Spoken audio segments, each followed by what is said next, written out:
Oi, boa noite. Vamos para mais um dia de conversa, de bate-papo com profissionais da arte. Hoje o meu amigo Fábio De Luca, ator, diretor, roteirista. Vamos esperar o pessoal chegar para a gente começar.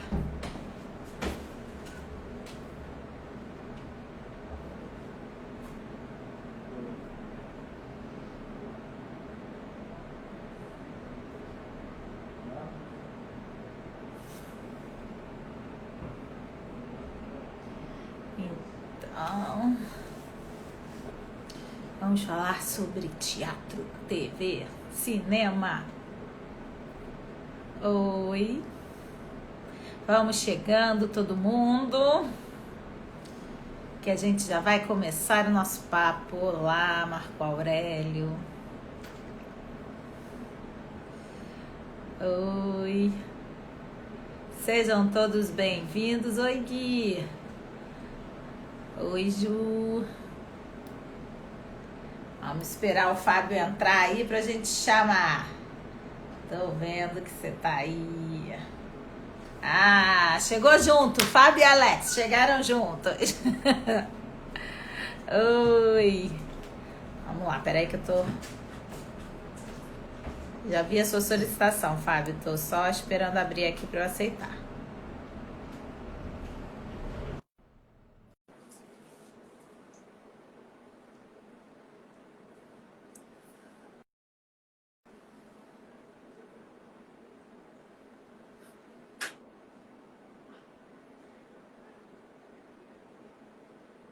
Vamos esperar o Fábio conectar. Já te aceitei. Então, gente, enquanto o Fábio está conectando, vamos apresentá-lo de novo. Oi, Tati. Ele é o meu amigo, ator, diretor, roteirista, Fábio De Luca. Oi, Isma. Gente, não está conectando, Fábio. Cadê você?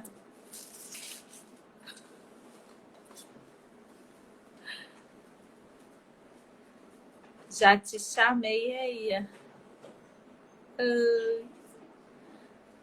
Você... Ué, caiu, Fábio? Deixa eu chamar de novo. Deixa eu te chamar de novo.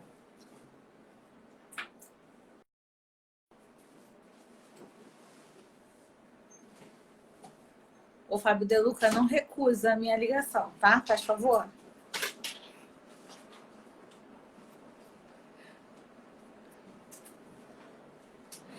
Tudo bem, gente. Coisas... Quem sabe faz... Coisas de programa ao vivo. Tá conectando.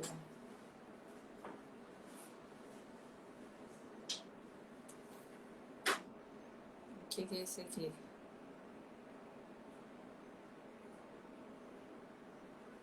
Vamos ver. Você não...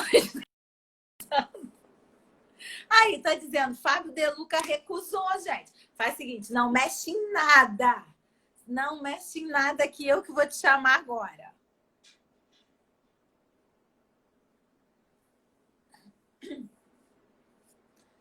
Ah, o Marcelo X. Oi! Ah! Meu Deus, que diabo de maluco é esse? Meu Deus, deixa eu arrumar agora aqui. Oi, gente! Tudo bom? Ai, meu Deus do céu. E aí? E aí, eu fiz até uma apresentação, vou fazer de novo para você ouvir a apresentação. Hoje, eu quero apresentações. Vamos receber o meu amigo, ator, diretor, roteirista Fábio De Luca. E aí, Carlinha, Carlota, como é que tá essa quarentena, garotas? Tá ótimo.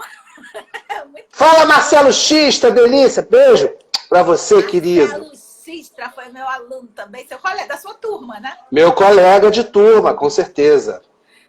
Então, gente, para quem não sabe, conheci Fábio De Luca dando aula para ele, né? Foi assim que a gente se conheceu na faculdade de teatro. Minha exímia professora. fui assistir Alex Moxley, tá aí também, viu, Fábio? Alex, beijo, querido. Aí eu fui assistir a peça deles de teatro e depois Fábio e Fabinho me chamaram para participar do Amigos da Luz no YouTube. O Fabinho também entrou. E essa maluca aceitou e agora tá rodada. Agora não tem como desaceitar mais. Agora já era. Mas hoje a gente vai falar do Amigos da Luz também, mas a gente vai falar do Fábio de Luca hoje. Vamos falar... Vamos. Primeiro, da onde surgiu essa ideia de trabalhar com arte, com teatro no Brasil? Da onde que surgiu isso? Minha filha, tem coisas na vida da gente que a gente nasce só e vai descobrindo pela vida, mas já está dentro de você. Tipo ciático. Esse nervo que a gente nunca sabe que existiu. Nunca sabe. A coisa começa a doer, aí a gente se lembra que existe esse nervo ciático. Pois então, eu nasci com o nervo do teatro. Entendeu? E ele estava adormecido. Eu pensei em ser médico, aquelas coisas que criança sonha. Quis ser bombeiro. Toda criança quer ser bombeiro. Tudo. Depois que eu descobri o videogame, mas não queria ser nada, queria ser só rico e ficar em casa jogando videogame. Mas, minha filha, a primeira vez que eu fui ao teatro foi em Campo Grande, aqui na zona oeste do Rio. Eu morava em Sepitiba nessa época. E minha mãe me levou para assistir numa escola, num clube, uma apresentação de Pluft, o Fantasminha. Foi a primeira peça que eu vi na minha vida, da Maria Clara Machado. Eu fiquei, assim, completamente encantado com aquilo, mas apaixonado. Eu devia ter 7 anos, 6, por aí. 6, 7 anos. E foi a primeira vez que eu fui ao teatro. E eu ficava olhando aquilo, os piratas, que tem os piratas, os fantasmas, e eu não acreditava que eram seres humanos. Eu achava mesmo, criança embarca mesmo. Então, para mim, eram de fato piratas e eram fantasmas. E como é costume no teatro infantil, no final, esses atores foram nos receber na saída do teatro para tirar foto e tal. E eu fiquei assim... até hoje eu me lembro da textura do figurino do pirata, porque eu encostei nele assim, abraçado para tirar foto. E eu pensando, meu Deus, eu estou abraçando um pirata. Meu Deus, a roupa de um pirata. Tudo aquilo, o cheiro, que é um CC desgraçado, que figurino de teatro, você sabe como é que é. Fica guardado, aquele cheiro, aquela nhaca de camarim. Mas eu achando aquilo lindo, o cheiro dos 7 mares do pirata. E aí eu fiquei apaixonado. E aí minha mãe me explicou. Não, meu filho, é teatro e tal, são atores e tal. Mas ainda assim eu não sabia que era possível ser ator. Para mim, ser ator era um ser à parte, era uma coisa, era uma fada, era um duende. Era uma... E aí, quando eu fui amadurecendo mais e descobri que ser ator é só ser... a arte, o teatro, a interpretação é só mais uma das profissões, uma das expressões artísticas que existe, que era possível que eu fosse um ator um dia. Aí, minha filha, aí foi o que eu quis fazer da vida. E isso seguiu desde a minha pré-adolescência até sempre. Eu comecei muito cedo. Eu tenho recorde de jornal de 92, eu fazendo já teatro, tinha 12 anos, fazendo teatro infantil. E logo minha mãe me colocou num cursinho e tal, e daí em diante eu comecei a fazer muito teatro, comecei a não ganhar dinheiro já desde cedo.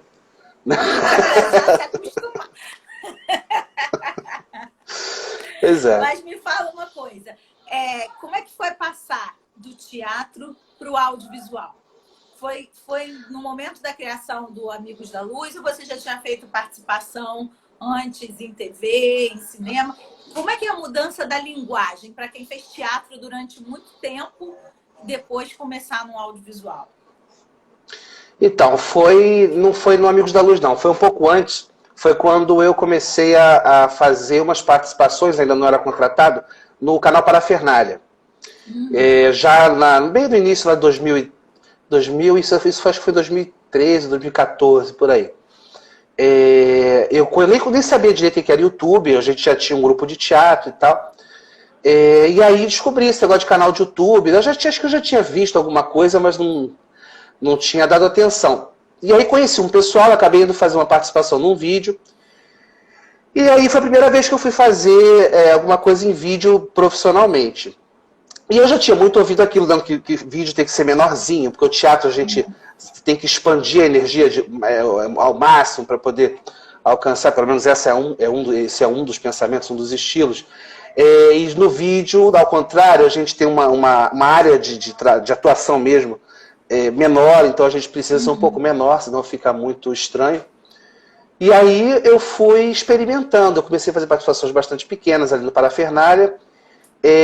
Aí fiz um vídeo logo depois, acho que o terceiro que eu fiz, que foi Pai na Internet, com o queridíssimo Silvio Matos, maravilhoso. E esse vídeo bombou muito, fez muito sucesso. E ali eu já estava experimentando. Hoje eu assisto o vídeo e ainda acho que está um pouco demais, às vezes um pouco ovo. Então a gente fica sempre se criticando, né? Mas o fato é que foi essa coisa de você gravar sketches para o YouTube, e isso repetidamente, toda semana, isso acaba virando uma escola muito boa, porque você experimenta muitos personagens e regularmente, né? E logo já vê o resultado. O Fabinho está dizendo que Porca Miséria foi antes do Para. Sim, Porca Miséria é um canal, mas é porque eu acabei misturando, porque o pessoal do Porca Miséria, que era um canal que até hoje está lá no YouTube, eu fiz, o primeiro vídeo está lá, é verdade, foi um vídeo que eu fazia um gangster italiano. Esse, então, tá over total, tá totalmente teatral. Ah, meu Deus, não vai assistir não, gente, não procure, Fábio De Luca, Porca Miséria. Não faça isso. Eu fico com o macarrão pendurado aqui. Eu vou dizer que tá aí também, viu? Oi, Zebrinha! Beijo, meu amor. Então, mas o negócio é que o pessoal do Porca Miséria acabou migrando para o Parafernália, como se o Parafernália tivesse aglutinado. E ali foi o nosso querido André, também meu Deus, esqueci do canal Super 8, meu Deus. Ah, esqueci o nome, meu Deus, meu amigo que eu amo. Eu sou assim, gente, ridiculamente eu esqueço Maracujá? O nome das pessoas. Não, Maracujá eu conheci já na Parafernália. Ai, Fabinho, me ajuda aí. É um querido. Eu amo tanto que eu até esqueci o nome. Que o Fábio gosta. Eu amo mesmo. E ele tem um canal hoje de crítica de cinema maravilhoso, Super 8. Grande amigo. Ele era do Porca Miséria e foi para a Parafernália. E aí, do Parafernália... Então, você fez primeiro YouTube, fez do teatro, foi para o YouTube. Isso. E aí, exato. Do YouTube é que foi para a TV. O cinema, você fez cinema também, né? Do YouTube, sim. Do YouTube eu fui... teve alguns vídeos que eu fiz do Parafernália que fizeram bastante sucesso. E ali eu fui convidado para fazer algumas participações na TV, né, umas coisas de novela. Teve nessa época o prêmio Multishow de humor, algumas coisas no Multishow. Muito bom da gente falar do prêmio Multishow de humor.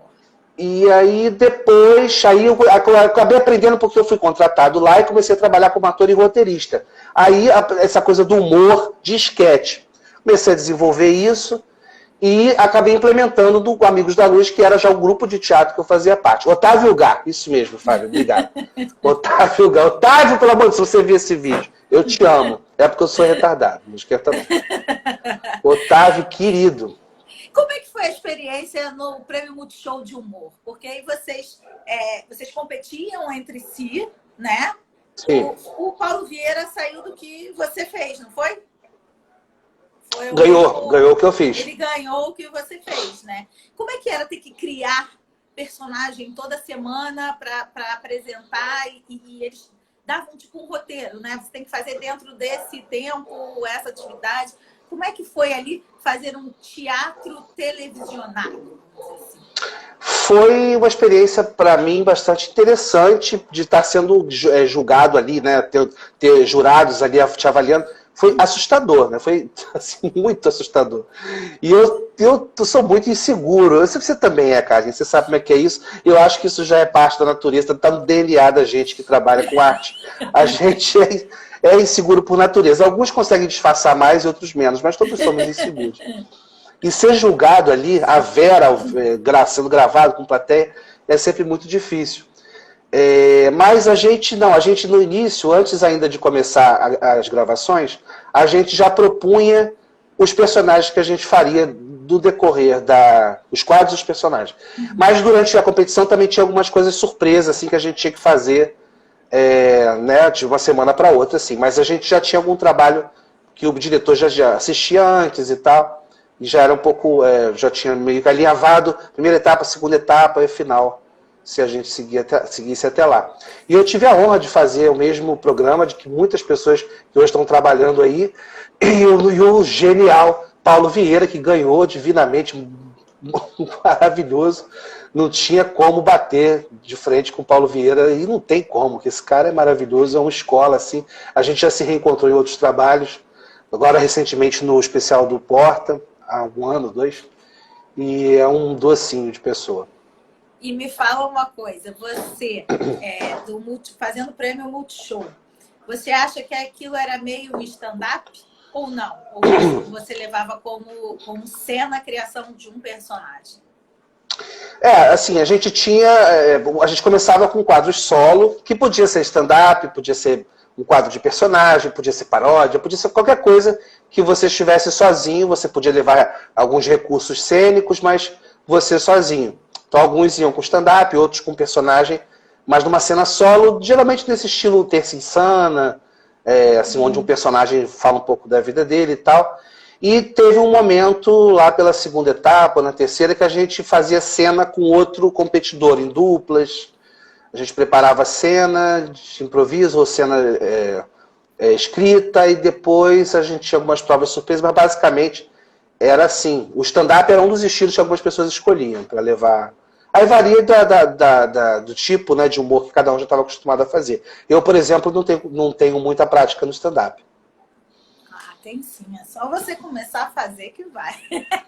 E Mas sabe que eu acho que não é pra mim, porque eu não gosto muito. Assim, tem gente maravilhosa em algumas coisas que é maneira, assim, mas não é uma coisa que eu pare pra assistir, assim, não me pega, sabe? Tem gente muito boa e acaba, pelo carisma da pessoa, acaba assistindo um pouquinho, mas é um estilo que não me pega, assim. Aí quando você não gosta muito, é difícil escrever, né? É isso que eu ia falar agora do escrever. Você acredita que o ator, quando ele está mais ligado, principalmente ao humor, né, ao YouTube ou a programas, né, séries, né, de episódios, assim, que o ator ele tem mais facilidade para escrever? Você acha que a maioria dos atores hoje em dia, principalmente da comédia, eles também trabalham, também são roteiristas? Sim, a gente acaba que tem que assumir muitas funções hoje em dia, né? É difícil você hoje ser só ator e se manter dessa maneira, né? E conseguir trabalho dessa maneira.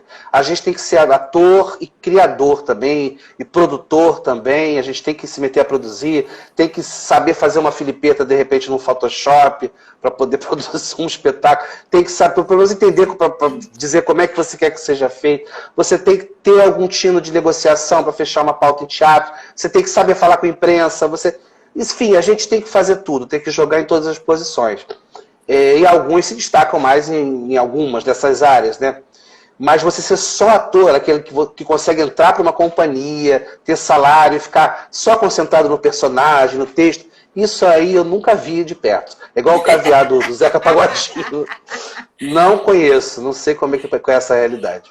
E entre atuar, dirigir e escrever, o que você gosta mais? Ou onde você se sente assim mais confortável? Eu me sinto mais confortável dirigindo, talvez. Dirigindo é onde eu me sinto mais confortável. Mas eu dizer qual que eu gosto mais, eu sei dizer qual que eu gosto menos. O que eu gosto menos é de escrever. Eu tenho que escrever. Eu tenho que escrever, porque é um negócio que você fica tirando, tem que tirar água de pedra, às vezes você não está com ideia, com inspiração. É um negócio, é um exercício doloroso, às vezes, quando você tem a obrigação de fazer e de entregar texto regularmente.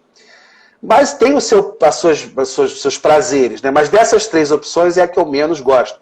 É a que eu mais gosto é de atuar, é claro, de estar como ator, mas não me sinto à vontade porque a gente nunca fica à vontade no palco, né? Mas assim, é onde eu estou melhor. Dessas três opções, assim, você só pode escolher uma pro resto da vida. É essa, quero só ser ator e tal. Mas não é confortável. É aquele sofá lindo e maravilhoso com uma taxinha bem na sua bunda. Mas eu gosto. Você já fez personagem dramático, não fez? Eu adoro. É uma pena que assim, o caminho, né, que a minha vida profissional tomou hoje me deu poucas oportunidades de fazer, explorar esses outros gêneros, mas é muito gostoso. O bom é emocionar, né, Carlinha? Emocionar no sentido de fazer rir, ou de fazer chorar, ou de tirar a pessoa de onde ela está e colocar em outro. Isso é que é legal, né? Tirar a pessoa do estado catártico, às vezes, que a gente vive, né? Que a gente vai vivendo no piloto automático. E a coisa mais linda que o teatro pode fazer é extrair um pouco de vida da gente que está virando uma extensão do celular, do computador, da TV, enfim. É verdade. Né? E fale de Dona Helena, que todo mundo adora a Dona Helena e só fala de Dona Helena. Eu tenho uma colega, professora da faculdade, que fala, manda um beijo para Dona Helena. Dona Helena foi criação sua. Foi. O que aconteceu? Lá no Porta eu já trabalhava há algum tempo fazendo participações e no início desse ano fui contratado para o elenco fixo. E comecei a trabalhar lá, só que logo veio toda essa confusão da pandemia. Então, pessoa sortuda, né? Pois é. Então, acabou a mordomia. Fiquei dentro de casa. Só que aí a gente passou a produzir de dentro de casa. O Porta a gente tem gravado com home studio, né? Cada um recebeu um equipamento básico de iluminação e de suporte para gravar com o próprio celular. E a gente teve uma abertura muito importante, muito positiva de todos os sócios lá, né? Os donos, o Fábio, o João Vicente, o Gregório, todos eles, e o Kibe, e o CEO hoje, o gerentão de manda-chuva lá, que é o querido Crocas, que é o cara que dá a direção das coisas, e ele abriu uma porta para a gente do elenco levar proposições, né? Porque lá tem assim, equipe de roteiro, equipe disso, equipe daquilo, é uma empresa muito grande. Então lá já chegava o roteiro para eu trabalhar e foi quando eu comecei a viver isso de ser só ator. Só que aí logo já tomei uma banda. Já teve que dirigir você mesmo, escrever personagem. Pois é. E aí eu participo de grupo de família, essas coisas. E aí tem essas Dona Helena, tá tudo solta por aí, muito engraçado, né? A maneira como essas tiazinhas, tiozinhos lidam com as fake news, com a ciência, né? E com a desconfiança da imprensa. E isso dá um caldo muito bom. Foi aí que foi surgindo a Dona Helena, que já era uma persona que eu estava experimentando. Já experimentei alguns espetáculos e tal. É uma velha que me acompanha em muitos lugares. E aí ela assumiu nesse trabalho o papel de Dona Helena, que veio num momento bem interessante, que é esse que ia fazer em casa, né? Porque ela está ali dentro de uma cisterna fechada, e é meio como eu estou me sentindo também, é meio como a gente acaba se sentindo. E tem aí uma brincadeira de luz e sombra, de sair da caverna, não tem aquele mito da caverna e tal. E os textos da Dona Helena, você que escreve? Ou não? Eu que escrevo. Aí eu passei a escrever aqui, gravar aqui, em casa mesmo, e aí mando para eles e eles aprovam, né? Ou não aprovam. A Tatiana está dizendo que Dona Helena é a musa de todos nós. E o Marco Aurélio falou que acha que fazer rir é mais difícil que fazer chorar. O que você acha? Realmente, a comédia é um gênero bastante difícil. Eu acho que as duas coisas, nenhuma das duas coisas são fáceis, de fato, né? É um trabalho que exige, emocionar também exige uma construção com uma base sólida do ator, né? De entender o que ele está fazendo em cena. Porque é muito comum, gente, parece que é bobagem, é uma coisa óbvia, mas assim, até a gente entender isso às vezes leva anos. Você, quando vai para um palco, você tem que ter alguma coisa a fazer lá. Entendeu? De verdade, alguma coisa a fazer lá. Chama-se a motivação do personagem. E a gente acaba passando por cima disso, atropelando, e sendo só um corpo que está carregando um figurino ali e dizendo texto, entendeu? Sem vida, sem um objetivo. Então, mesmo para emocionar, para fazer rir, a base disso tudo é ter um porquê estar no palco. Isso parece uma coisa óbvia, mas às vezes a gente leva muito tempo, eu mesmo levei muito tempo para entender isso. E aí, quando você constrói uma base boa, ou tem uma boa razão para estar no palco, isso está claro para você, e você entende o que o seu personagem faz, você consegue emocionar se for um bom trabalho, se tiver uma boa equipe, um bom texto. E no humor também você consegue fazer rir, mas aí no humor tem algo a mais, que é a matemática do próprio humor. Que o humor tem algumas fórmulas, né, que são milenares e que funcionam para despertar essa coisa de rir na outra pessoa. Porque o riso é um troço muito louco, a ciência até hoje não entende muito porque a gente ri. O homem é o único animal que ri. A gente fala da hiena, mas aquele grito dela não é riso. Aquilo é desespero de ser uma hiena e comer merda. Elas comem merda, sabe? Mas não é riso, elas não estão rindo, elas estão revoltadas, sabe? Não sei o que elas estão... Não estão rindo.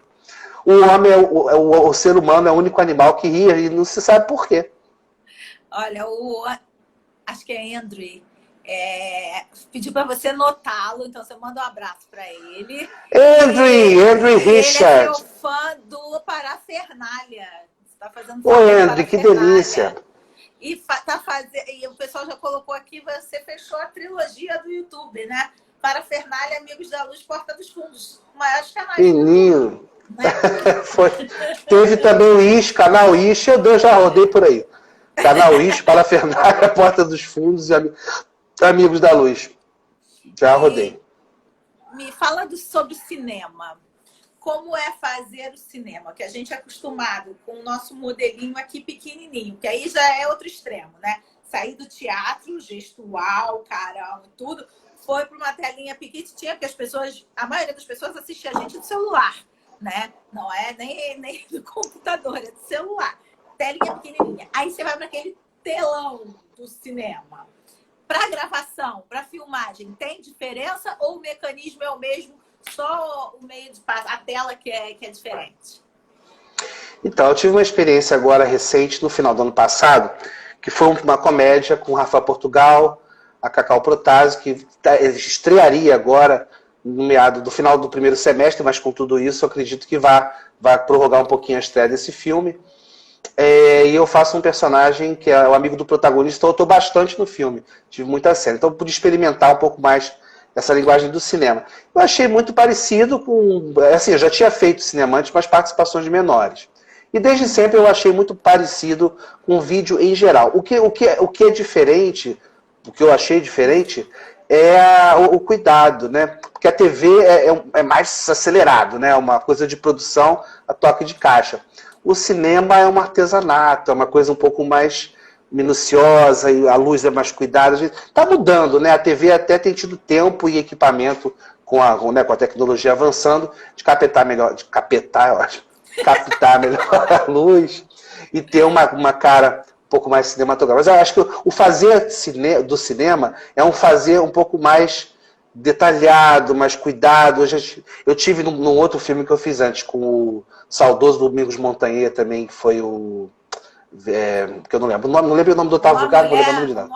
O Namorado da Minha Mulher, foi esse que você fez? Não, eu não quero uma história sobre... Seria a história da vida da Maria da Penha, mas aí mudou o nome. Eu esqueci o nome. Vida, sei lá. É um filme aí. Esse filme a gente teve uma preparação, uma preparadora de elenco. Nunca tive isso, sabe? É uma pessoa que vai te ajudar a criar o personagem e tal. Vidas partidas. Vidas partidas, exatamente. Não é ávidas, não, é vidas. Vidas partidas.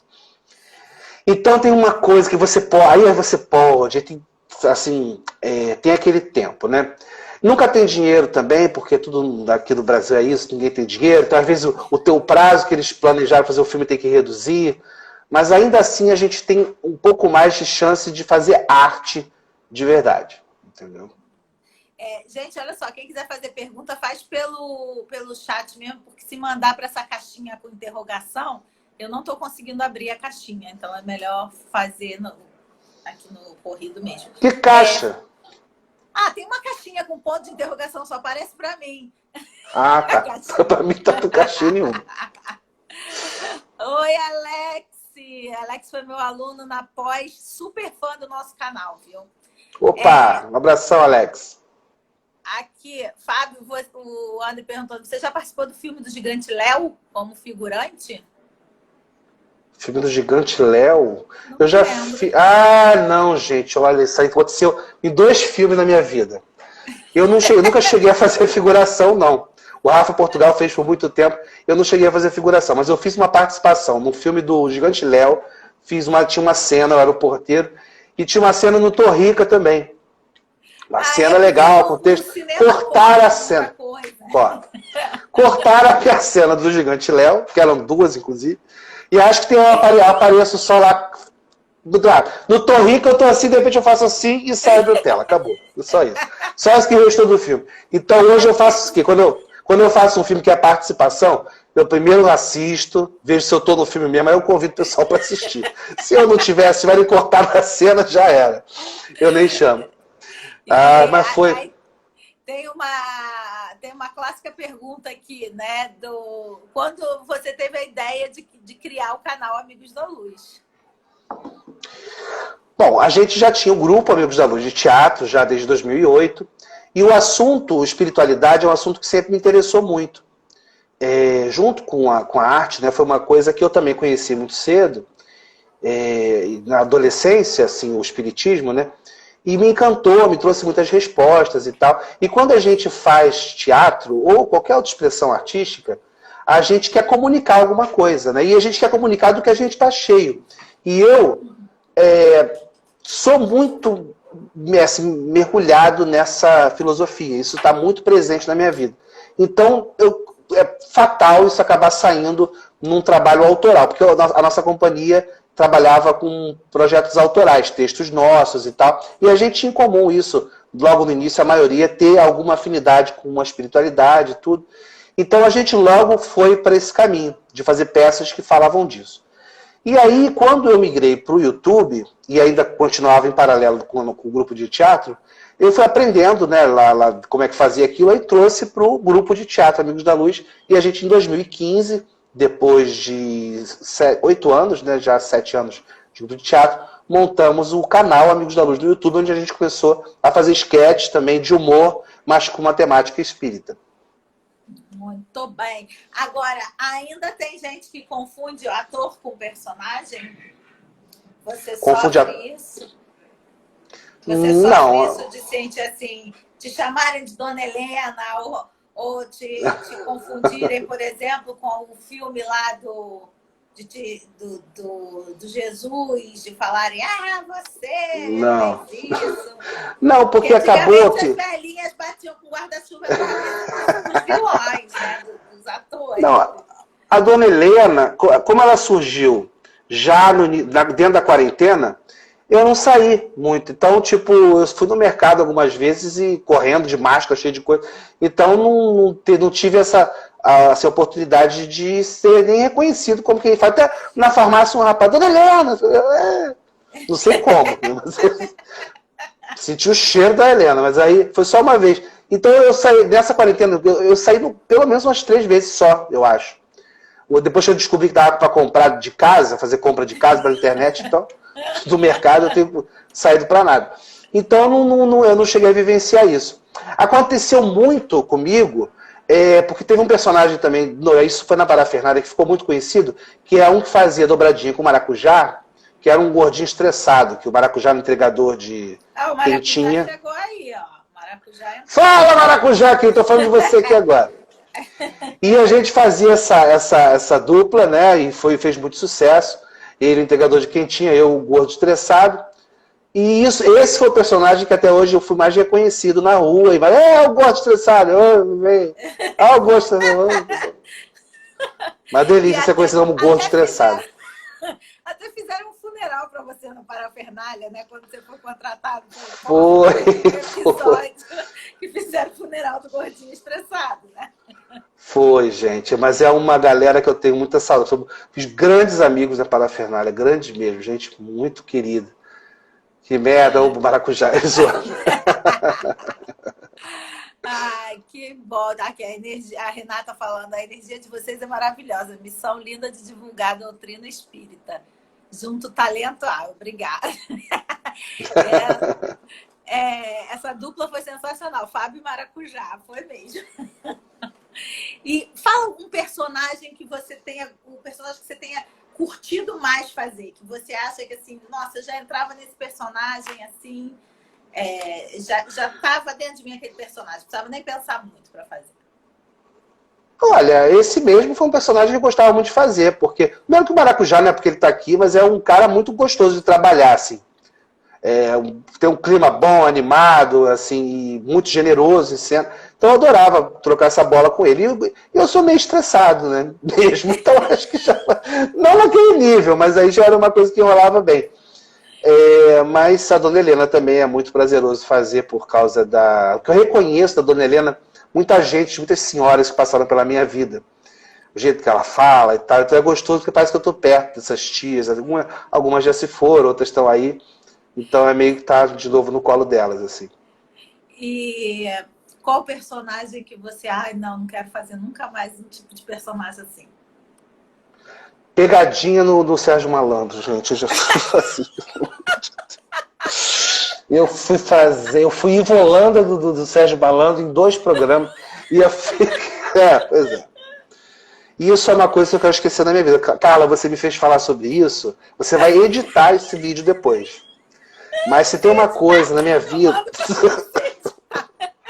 Se tem uma coisa que eu me arrependo profundamente, não porque o Sérgio Malandro também que é um cara bem legal, mas fazer pegadinha não é legal. Não é uma experiência boa. E foi uma coisa muito... querer te esganar na rua. Sim, foi bem doloroso. É uma coisa assim que eu gostaria de esquecer. Se existisse assim, uma lobotomia parcial, eu faria para esquecer esse dia. Esses dias. Glu-glu e iê. Glu-glu e iê, ótimo. Agora, me fala uma coisa.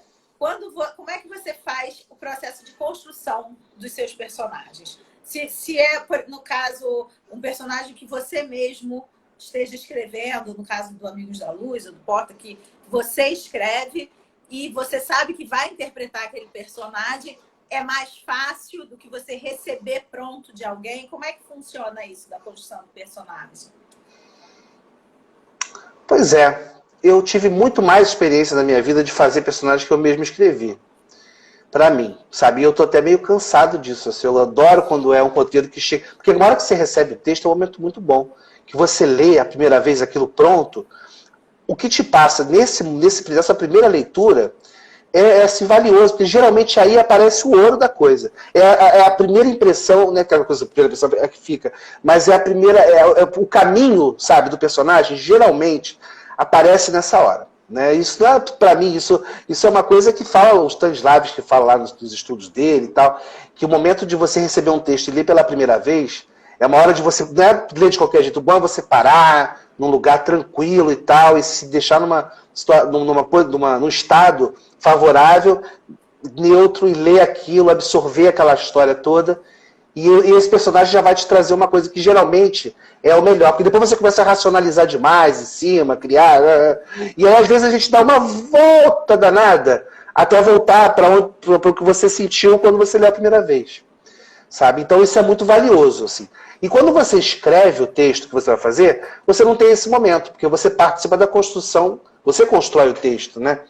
Então, você já pega o texto, já no momento que você é o ator recebendo aquele texto, é um texto que você conhece as entranhas, as tripas, tudo, e você já viu ele em várias versões, porque a gente muda o texto e tal.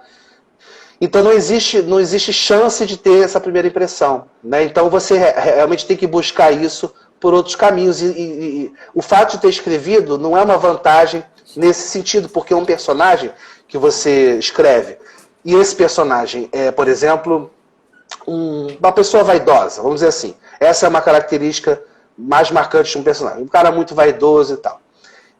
Isso varia ao infinito, né? Vaidoso por quê? Da onde que veio isso? Em que área? Em que sentido? Né? Então, como ele expressa isso e tal. Isso tem mil maneiras de aparecer. É como a batata. Batata pode ser batata frita, purê de batata, batata... Né? Tem que falar de comida toda hora. Ah, tem que falar de comida. Mas as emoções humanas são tudo batata. Dá pra você oferecer de tudo que é jeito. Frita, assado... E aí você não sabe, quando você está escrevendo, você ainda não está preparando a batata. Você só diz que é uma batata. O ator é que vai dizer como é que vai servir essa batata. E aí, às vezes, é uma batata quente que na tua mão e você tem que lidar com isso. Você transforma numa deliciosa batata frita. É o que a gente tenta fazer. E falando, voltando àquilo da confusão do personagem, fazem também confusão, assim... pelo fato de você ter estado em 3 canais diferentes do YouTube, né? As pessoas associarem a sua imagem a um determinado canal e aí te vê em outro, gera conflito. Você já recebeu gente falando, não gostei de você no canal tal, eu gosto de você mais assim. Não, porque é engraçado, as pessoas quando me reconhecem na rua, é sempre assim, você é cara do YouTube, né? É YouTube. Então já tá sou do YouTube. Já é bom que já embarca tudo. Quando eu tava na parafernália, do Porta, né? Não, E agora no Porta, do parafernália, enfim, é melhor falar que é do YouTube mesmo. Da onde você quiser. Mas não, nada assim de ter sido uma coisa negativa, não. Me fala uma coisa, você acredita que exista limite para o humor? Olha, não, não acho que haja limite para o humor, mas eu acho que cada um coloca os seus limites, né? Eu acho que isso é uma escolha pessoal. Eu posso escolher fazer algumas piadas e escolher não fazer algumas piadas. Mas o humor, como um elemento artístico, como um gênero, ele sozinho não deve ter limite. Porque as possibilidades, quando a gente encaixota as coisas, né, numa caixinha, a gente acaba perdendo a chance de enxergar as coisas de outras maneiras. Agora, eu posso escolher, se recebo um texto, por exemplo, completamente racista, e não fazer esse texto. É uma escolha minha. Eu não vou deixar de ser humorista, mas eu coloquei um limite. Aí eu não vou ultrapassar essa linha aqui. Eu não quero ofender essas pessoas, então eu não vou fazer. Então, os limites do humor são pessoais. Você coloca de acordo com os seus valores e tal. Ou não coloca, se você quiser não colocar. E aí você tem que lidar com as consequências disso. A Tatiana está falando que acha que é mais uma questão de bom senso do que de limite, né? Exato, exatamente. Exatamente. E acho que é Cláudia, Trapnel Cláudia. Houve muita polêmica pelo especial de Natal do Porta? Não, né? Só bomba que jogaram lá. Só, nada. Muita polêmica. Foi complicado, mas... Pode falar. Não, pode acabar de falar. Foi complicado, mas gerou uma discussão legal sobre liberdade de imprensa, liberdade de expressão e sobre o que vai e o que não vai. E foi legal. Algumas pessoas não gostaram, é natural, outras gostaram, enfim. O que não pode é você querer calar, querer tira da Netflix, então tira. Você não vai assistir se você não está afim de ver, não vai assistir. Se você não concorda, não vai. Aquilo não aferiu os limites do humor colocados por aqueles que o produziram. Então, se os seus limites não te permitem assistir algo dessa maneira, então não assista. É só isso. E o que é mais importante na formação do ator? Mais importante, eu acho que é realmente também um lugar comum, mas isso realmente não tem como fugir disso. Você precisa ter uma cultura geral razoável. Você precisa ler, você precisa ver filme, ir ao teatro, você precisa ter repertório, porque você vai trabalhar com 1000 pessoas, né? Você vai ser como é que fala? Um boneco na mão de vários autores e você vai ser manipulado de muitas maneiras. Então, as articulações desse boneco que a gente vão ser tão maleáveis quanto forem os limites da nossa capacidade intelectual. Mas meu repertório, o tipo de pessoas que eu já vi, situações que eu já li, conflitos que eu já conheci.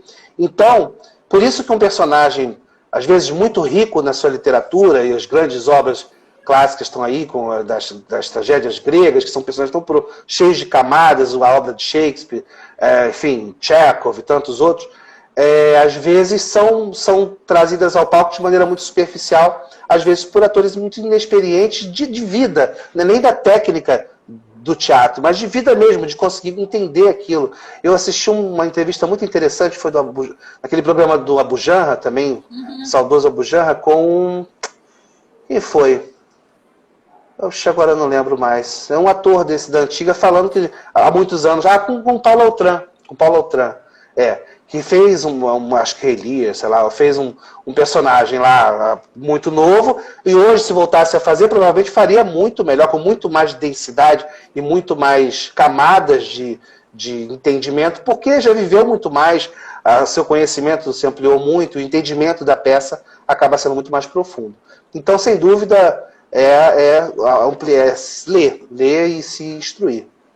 Você percebe isso no teu desenvolvimento? Assim, personagens, textos que você trabalhou há 10 anos atrás, se você fizesse hoje, você nem faria, ou se você lesse hoje, faria de uma forma diferente? Você percebe isso com a maturidade? Não só de idade, mas artística? Sim. Vou mandar um beijo para o Henrique Campos, querido, que está aqui. Eu vi aqui. Sim, tem textos que eu não faria, trabalhos que hoje talvez eu não fizesse, porque seriam irrelevantes. Mas também tem a época da sua vida, né? De certa maneira, trabalhos que hoje eu considero irrelevantes, assim, que não me acrescentaram muito, foram importantes naquele momento para desenvolver alguma coisa, né? Mesmo que estar no palco já desenvolver, porque você está lidando com a plateia, com esse leão que é a plateia, e você precisa lidar com ele, ainda mais quando eu comecei a fazer muito teatro infantil. Não tem leão mais feroz do que uma plateia de crianças, entendeu? Você domesticar esse leão é muito difícil, prender a atenção desse leão. O Carlos, que está aqui, trabalhamos juntos muito com o infantil, ele sabe disso, é difícil segurar uma plateia de crianças e a gente conseguia, com as nossas garras de adolescente, conseguimos com muita energia. Mas e algumas coisas que eu já fiz antes, sem dúvida, se eu tivesse a chance de fazer hoje, eu teria pelo menos um pouco mais de densidade de vida, né? Programa eu já sou uma pessoa Provocações velha. Do Abu Janra. Exato, exatamente. Esse programa mesmo. Esse programa mesmo. Quem foi uma inspiração para você como artista? Como artista, uma inspiração para mim, gente. Que coisa louca, né? Que teve momentos da minha vida, sabe? Isso parece que também vai mudando, né? Eu não tenho uma figura que é desde o início, não. Por exemplo, o Chaplin, para mim, foi uma referência por muito tempo, sabe? Por muito tempo, assim, aquele jeito dele, aquela coisa amargurada e engraçada ao mesmo tempo, aquela angústia dos personagens que ele tinha. Tinha uma nota de sofrimento, assim, não tinha. É uma coisa agridoce, sei lá, uma coisa assim, né? E isso é essa sutileza, esse refinamento do trabalho dele sempre me encantou muito. Mas isso vai mudando. Aí depois eu enjoei também do Chaplin, imagina. Caraca, Isso eu para enjoar do Chaplin. O Paulo falou que eu peguei essa pergunta do comentário dele. Deixa eu voltar no comentário dele. Fábio Deluca, maravilhoso. Super inspiração para mim como roteirista, ator e comediante. Porque você é a inspiração do Paulo, tá bom? Ô, Paulo, nossa, que honra! Que honra, meu querido. Que maravilha. O Chaplin, mas assim, como ator, eu sou muito... Eu bebo muito nas duas pessoas, dois atores, hoje, que eu vejo tudo e fico sempre muito fascinado. Um eu conheço, outro não. Um é o Nanini, eu acho ele genial. Assim, adoro ver a maneira como ele trabalha, e a maneira como ele faz humor, e a maneira como ele não faz humor, quando é a proposta. E o Lobianco também, que é um cara que eu assim, fico encantado, acho incrível o jeito dele trabalhar, acho maravilhosa a naturalidade que ele traz em cena, e isso também me inspira muito. O que você tem muita vontade de fazer como roteirista ou como ator? O que você tem vontade de escrever? O que você tem vontade ainda de fazer? Eu queria muito poder fazer mais cinema, mas que não cortassem minhas cenas de preferência. E que eu estivesse, como tive desse outro filme, com um personagem mesmo, filme lá, participando do filme todo. É muito gostoso fazer cinema, queria fazer mais. Agora, minha filha, qualquer set do mundo seria uma benção. Não aguento mais ficar em casa. Eu quero aquela confusão de set, aquela delícia, de gente já chega te maquiando, já te dando porrada de pó de arroz, e você tendo que comer escorrendo, que tem que gravar. Muito bom. Como é que vai ser agora quando voltar para os estúdios? Como é que vai ser o quê? Como é que vai ser esse processo agora de voltar para os estúdios depois da pandemia? O que você acha? Então, o pessoal do audiovisual estão assim, todo mundo se falando, né? Eu tenho uma amiga maquiadora, Loeni, querida, que está sempre nesses grupos, né, do audiovisual, que trabalha muito com cinema também, série, nessa área da maquiagem. E então está se criando protocolos, né, de segurança para se trabalhar à medida que for abrindo essa possibilidade. Então, é uma série de coisas de número de profissionais no set, que é muito mais reduzido. No caso dela, da maquiagem, como que esses produtos vão ser manipulados e higienizados, enfim. Então, cada área do audiovisual está se reestruturando e são protocolos que têm modificado, porque cada hora se descobre uma coisa, né? Então, está tudo ainda bastante incerto, mas essas áreas estão se preparando para voltar com a segurança que é possível, né? A Kátia perguntou se você já fez alguma novela. Participação. Fiz participação em Além do Horizonte. Malhação, e uma outra. Fez, né? Malhação, fiz uma série que é maravilhosa também. Outra que é, nossa, uma inspiração, Fernanda Torres, que foi Filhos da Pátria. Uma ceninha acabou ficando pequenininha também. Cortaram também um bocado de coisa, mas foi delicioso conhecer ela e tal. Que figura maravilhosa, Fernanda Torres. E temos ainda 10 minutos para falar. Vou fazer. Você falou que eu não preciso me preocupar com o que eu vou te perguntar, né? Não, pode perguntar o que você quiser. Tô brincando. Tenho nada a esconder. Agora eu vou te fazer uma pergunta como diretor. Né? O Sim. seu olhar como diretor para aquela cena. Você, quando lê o roteiro, quando, na maioria das vezes que você dirige, você escreve o roteiro também. Você já tem a cena desenhada na sua cabeça, né? Quando escrevendo ou lendo, você já tem a cena desenhada na cabeça. E aí, quando chegam os atores, como é que você desenrola a cena? Você já mostra para eles do jeito que você quer? Você espera que te proponham alguma coisa? Troca com os atores? Como é que é o Fábio diretor? Então, assim, eu até hoje não tive a chance de dirigir nada que não fosse de um roteiro escrito por mim. Ninguém foi louco até hoje me contratar como diretor. Então sou eu mesmo que escrevi até hoje, que eu dirigi. São os roteiros, basicamente, do Amigos da Luz. E algumas coisas por fora, mas sempre foi eu que escrevi. Sim, quando a gente escreve, e isso não é muito bom para o roteirista, mas assim, como eu sei que depois sou eu que vou dirigir, eu já escrevo meio decupando na cabeça, né? Que seria tendo uma ideia mais ou menos de como esse filme seria, ou o sketch, porque todo filme começa na cabeça, né? É um sonho, como um quadro, qualquer obra de arte, né? Você sonha aquele filme, você vê primeiro na sua cabeça. E ele ainda não existe fora. Aí você vai botar ele para fora. E você vai botar ele para fora primeiro num roteiro, que é o início de um processo que acaba lá no cinema, ou no YouTube, ou enfim, onde vai ser distribuído. Mas assim, quando você é só roteirista, não é bom que você já dirija, porque é bem comum o roteirista roubar assim, e já ir dirigindo o filme no roteiro. Já dá indicação de câmera, já corta para cá, corta para lá. Quem corta é diretor, o roteirista não tem que cortar nada. Cortar só é excesso de texto, isso sim. Mas como acaba que sou eu mesmo que vou dirigir, eu já vou me decupando por aí. Mas essa relação com os atores, né? Então lá no set, a gente já planejou toda a gravação. E a questão técnica é que é menos maleável, né? Porque a gente, em geral, não tem muita versatilidade quando está trabalhando sem dinheiro. Então, são sets que têm um tempo bastante reduzido, o equipamento de luz está todo muito contado, a equipe é muito pequena. Então, isso eu não tenho chance de permitir muita criação, a não ser o pessoal da arte que traz, né, os seus elementos, e aí a gente vai discutindo, às vezes, algumas modificações na hora. Mas a estrutura de como vai ser gravado já está pronta. Agora, a contribuição que surge daí são dos atores, sim, isso sim. A gente primeiro faz uma leitura, quando não dá tempo de fazer uma leitura antes do dia da gravação, e geralmente dos sketches não dá, a gente, antes de começar a gravar, eu peço para a galera dar uma lida e eu não falo nada, só ouço o que vai acontecer. E numa segunda vez de novo, numa terceira vez de novo, aí a gente vai aproveitando esses elementos que a pessoa traz, né, e tentando adequar a melhor maneira possível na história que você quer contar. Né?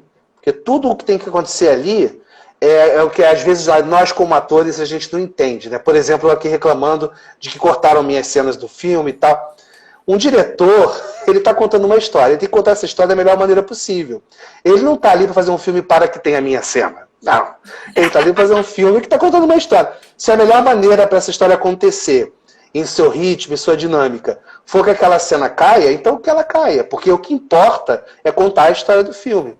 Então não dá para a gente estar assim, preocupado numa obra dessa se está atendendo à vaidade de um determinado ator, ou dos atores de uma maneira geral, ou mesmo da arte que insistiu num elemento que não tem nada a ver, sei lá, entendeu? Você quer contar uma história, e a melhor maneira que a história vai ser contada. Esse é o objetivo principal. Todo o resto é secundário. Né? Muito bem.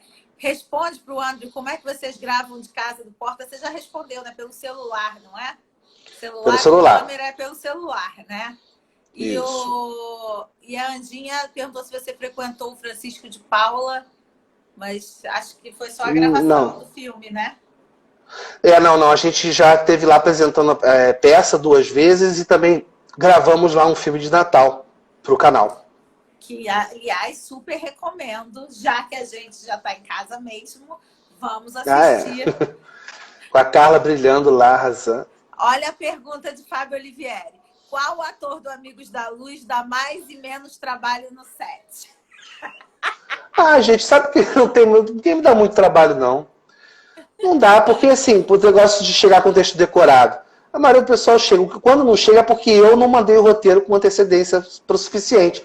Porque como se eu escrevo e às vezes escrevo em cima da hora, e mando no dia antes, quer dizer, ou então no dia entrega, quer dizer, é difícil cobrar essa coisa. Mas não, ninguém me dá trabalho. Isso é bobagem. Muito bem, Fábio De Luca. A última pergunta, após o nosso tempo aqui, a Roberta Chaves perguntando: Fábio, como está o desafio? Opa, correu. Fábio, como está o desafio de dirigir online? Você percebeu alguma mudança, dificuldade? Você dirige nas plataformas de Zoom, Insta? Conta aí, Roberta foi minha aluna maravilhosa. Então, Roberta, a gente está fazendo no Amigos da Luz o mesmo sistema que está fazendo no Porta, né? A gente, quando vai gravar, tem uma reunião, uma videoconferência lá pelo Zoom, alguma coisa, está todo mundo lá. Toda a equipe de direção, arte, figurino, né? E aí você vai mostrar, no caso, eles mandam, no caso do Porta, mandam um figurino para cá, eu boto, a pessoa do figurino vê se está certo e tal.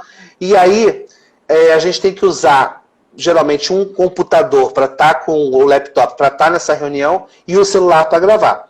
E aí posiciono o celular e vou ouvindo as indicações lá pelo laptop. Aí tiro uma fotinha para eles verem o enquadramento, manda pro WhatsApp do fulano viu, tá, aprovou. Não, chega para cá, chega para lá, bota para cima, bota para baixo, ilumina mais, tira a luz. Tá tudo certo? E aí a gente vai rodar. E aí, como é que fala? A equipe virtualmente está presente através do laptop numa videoconferência, e a operação do celular sou eu mesmo que faço, é o elenco mesmo que está fazendo. Eu aqui ainda tenho a sorte do Fabinho, que é meu vizinho de porta aqui, aí vem me dar uma bola para gravar. E no Amigos da Luz a gente fez assim também já algumas vezes, utilizando o Zoom para dirigir todo mundo e o celular para captar a imagem e o áudio. Fábio, está acabando o nosso tempo. Antes de deixar a palavra final com você, eu quero te agradecer muito por você ter feito com a gente esse bate-papo. Porque para mim é um orgulho, uma honra fazer parte do Amigos da Luz e ser amiga de vocês. E agradecer pela oportunidade de eu estar no Amigos da Luz e que você já me indicou para várias coisas, inclusive para a Fernália também. E agradecer todo mundo que está assistindo a live, vai ficar gravada. Agora eu vou deixar com você, para você se despedir, as palavras finais. Beijo, Érica. Obrigada, gente. Fala aí, Fábio. Bom, Carlinha, eu só posso dizer que a gente aqui é muito grato por você estar com a gente lá no Amigos da Luz e presente na nossa vida mesmo, como uma amiga muito querida, porque você com esse seu sorriso lindo é uma fonte de energia boa. A gente conversa contigo e já se sente muito bem. Você tem essa energia. Vou fazer o quê? É assim, você é assim. É um Rivotril ambulante. A gente conversa com você, já se acalma, já fica melhor. Né? Então, eu queria agradecer demais assim, a sua presença na minha vida e esse convite de estar aqui batendo esse papo com você. E vai ser um prazer estar sempre que você me chamar. Agradecer a galera que está assistindo aí. Que bom ter revisto o Marcelo Xista, querido, o Carlos Henrique, a galera que entrou aí. Maracujá também. Que bom, né? E vai ter proibidão do Amigos da Luz hoje? Hoje vai ter uma live lá no Amigos da Luz, uma live de tema livre, não vai ser exatamente proibidão, porque a gente está repensando isso, mas vai ser um programa livre, um programa de bate-papo. Então tá bom. Obrigada, gente. Um beijo grande para você, um beijo para todo mundo. Depois a gente se fala, daqui a pouco a gente se fala de novo. Tá bom. Beijo. Tchau, gente. Beijo. Obrigada.